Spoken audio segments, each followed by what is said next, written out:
मित्रों, आद्यांत physical education online classes में आपका हार्दिक स्वागत एवं अभिनंदन है। जैसा कि हम जानते हैं, हमने इस संस्था की शुरुआत 20 अक्टूबर 2020 से शुरू किया था और आज 20 नवंबर 2020 है। एक महीने के इस सफ़र में हमने प्रतिदिन के हिसाब से लगभग 30 वीडियोस डाले हैं और उसमें हमने प्रतिदिन 3 से 4 घंटा मेहनत करके इन वीडियो को बनाने में पूरा संघर्ष किया है और आपने भी हमें बहुत प्यार दिया है, जिससे एक महीने में हमने 67 सब्सक्राइब्स प्राप्त हुआ है और किसी किसी में तो 300 से ज़्यादा व्यूज़ वीडियोज़ में प्राप्त हुए हैं। इसके लिए हम आपको हार्दिक स्वागत एवं अभिनंदन हृदय से करता हूं। और इसके बाद मैं ये प्रयास करता हूं कि हमारे जितने भी सब्सक्राइबर्स हैं, जिनके पास वीडियो जाता है, अपने यहाँ व्हाट्सएप पर और फेसबुक पर और किसी न किसी माध्यम से शेयर करें। आपके व्यूज़, आपके सब्सक्राइब, यही आपका प्यार हमें आगे बढ़ाएगा। संस्था की बात करने के बाद हमारा जो विषय चल रहा था, हम उसी विषय पर आगे बढ़ते हुए हमने कहा था कि विश्लेषणात्मक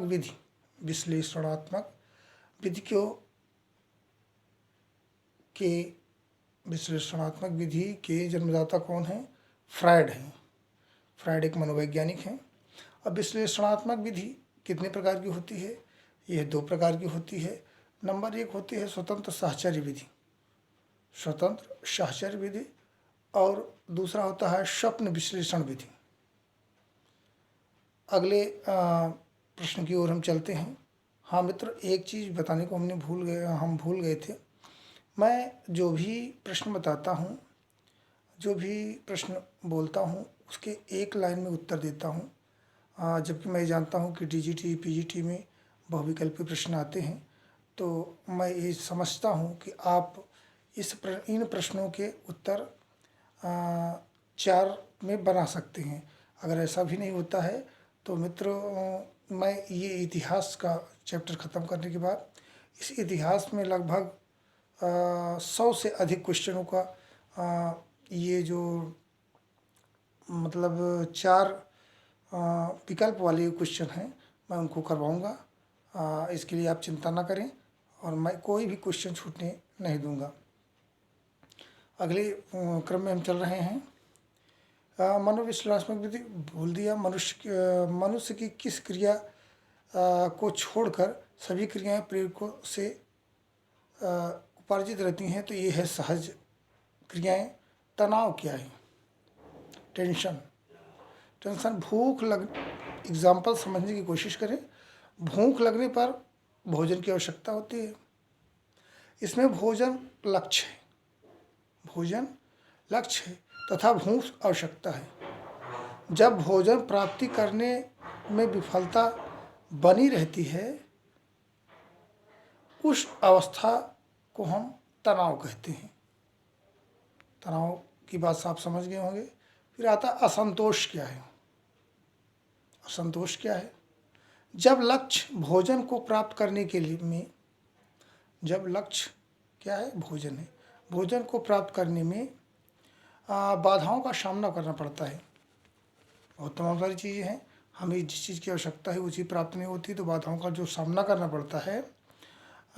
इन बाधाओं को के परिणाम स्वरूप मनुष्य को जो अप्रिय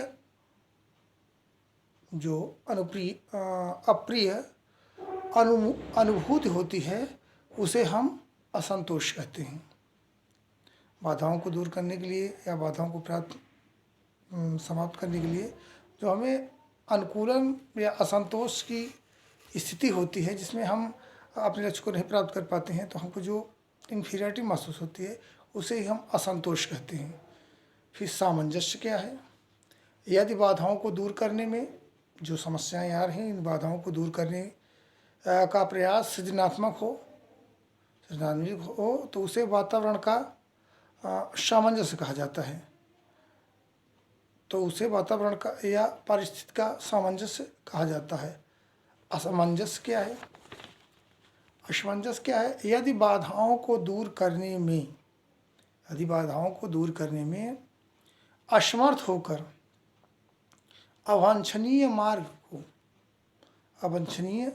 मार्ग को ग्रहण कर लेता है तो उसे असमंजस्य कहते हैं। फ्रायड ने मन को 2 भागों में बांटा है। फ्रायड ने मन को 3 भागों में बांटा है। आईडी चेतन मन, लोग अहम चेतन मन और सुपर ईगो नैतिक मन। मानसिक संदर्भ क्या है? मानसिक संघर्ष क्या है? चेतन माने अहम, चेतन अहम तथा नैतिक मन में प्रायः संघर्ष होता है। चेतन, अचेतन, अहम, चेतन तथा नैतिक मन में प्रायः संघर्ष होता है, जिसे हम मानसिक संघर्ष कहते हैं। जन्मजात संस्कार एवं दमित भावनाएं तथा आवश्यकताएं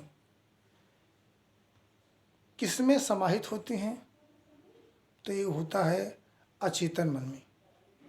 व्यक्ति के आदतों को किस प्रकार, व्यक्ति के आदर्शों से किस मन का संबंध होता है? नैतिक मन का। अहम क्या है?